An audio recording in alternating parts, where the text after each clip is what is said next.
नमस्कार, मराठी अपडेट गुरु या यूट्यूब चॅनलवर मी ओमकार सर्वांचं हार्दिक स्वागत करतो। मुख्यमंत्री माझी लाडकी बहीण योजनेसंदर्भात खात्रीशीर माहिती आपल्या चॅनलवरती दिली जाते।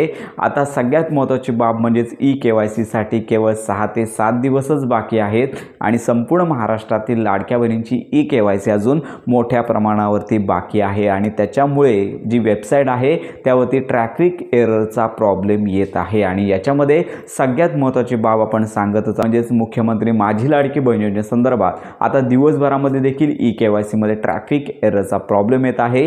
त्यामुळे आता शेवटची तारीख 18 सप्टेंबर आहे आणि याच्यामध्ये मुदतवाढ मिळण्याची शक्यता आहे, पण आपण सांगत आहोत मुदतवाढ हो किंवा न हो, पण 18 तारखेच्या आत तुम्हाला ही ई-KYC करून घ्यायची आहे। पण आता 7 दिवसांमध्ये काही ज्या लाडक्या बहिणी आहेत ज्यांचे पती हयात नाही आहेत, वडील हयात नाही आहेत, तर शासन देखील अशा लाडक्या बहिणींकडे दुर्लक्ष करते, कारण का त्यांना जो ऑप्शन उपलब्ध करून द्यायला हवा आहे किंवा त्यांच्या संदर्भात वेगळी नोटीस किंवा तसा GR प्रसिद्ध करायला हवा आहे की त्यांनी दुसरा आधार कार्ड नंबर कोणाचा टाकायचा। तर असा देखील प्रश्न आहे। आपण देखील वारंवार ई-KYCचं पोर्टल चेक करत आहोत, पण अजून तरी आताच्या क्षणापर्यंत कोणतीच माहिती शासनातर्फे अशा लाडक्या बहिणींना देण्यात आलेली नाही आहे। त्यामुळे अशा लाडक्या बहिणींनी काय करायचं असा प्रश्न देखील मोठा आहे, कारण का त्यांनी जर ई-KYC केली नाही तर त्यांना पुढील महिन्यापासून लाभ 100% बंद होणार। कारण का याची घोषणाच अशी आहे की मुख्यमंत्री माझी लाडकी बहीण योजनेसंदर्भात पुढील महिन्याच्या हप्ते वितरणासाठी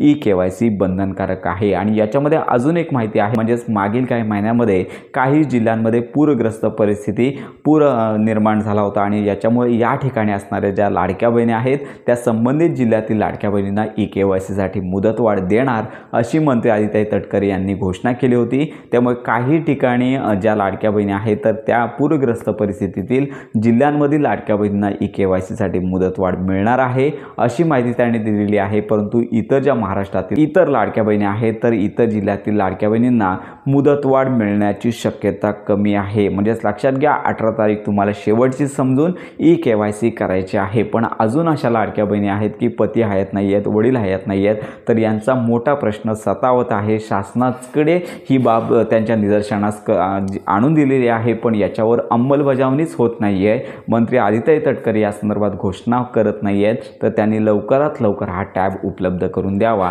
तर अशी सगळ्या ठिकाणाहून मागणी केली जात आहे। तर या संदर्भात माहिती मिळताच आपल्या चॅनलवरती अपडेट दिली जाईल आणि या संदर्भात शासनाने जर अपडेट दिलीच नाही तर मात्र तुमचे सांभाळ करणारे किंवा तुमचा मुलगा असेल किंवा इतर नातेवाईक आहेत यांचा आधार कार्ड नंबर टाकून तुम्हाला ई-KYC करायची आहे। तर अशा प्रकारे आत्ताची ही महत्त्वाची बातमी आहे की काही ठराविक प्रवर्ग आहे, म्हणजे ज्या ठिकाणी पूरग्रस्त परिस्थिती निर्माण झाली येथेच तुम्हाला जी मुदतवाढ मिळण्याची शक्यता आहे आणि इतर ठिकाणी झाली तर मुदतवाढ होऊ शकते, पण या संदर्भातला निर्णय होणे गरजेचं आहे। त्यामुळे यावरती डिपेंड राहू नका, 18 तारखेपर्यंत ई-KYC करून घ्यायचे आहे। तर अशा प्रकारे ही महत्त्वाची माहिती संपूर्ण महाराष्ट्रातील लाडक्या बहिणींपर्यंत नक्की पोहोचवा। योजनांसंदर्भात खात्रीशीर माहितीसाठी आपल्या मराठी अपडेट गुरु या यूट्यूब चॅनलच्या कनेक्टमध्ये राहा।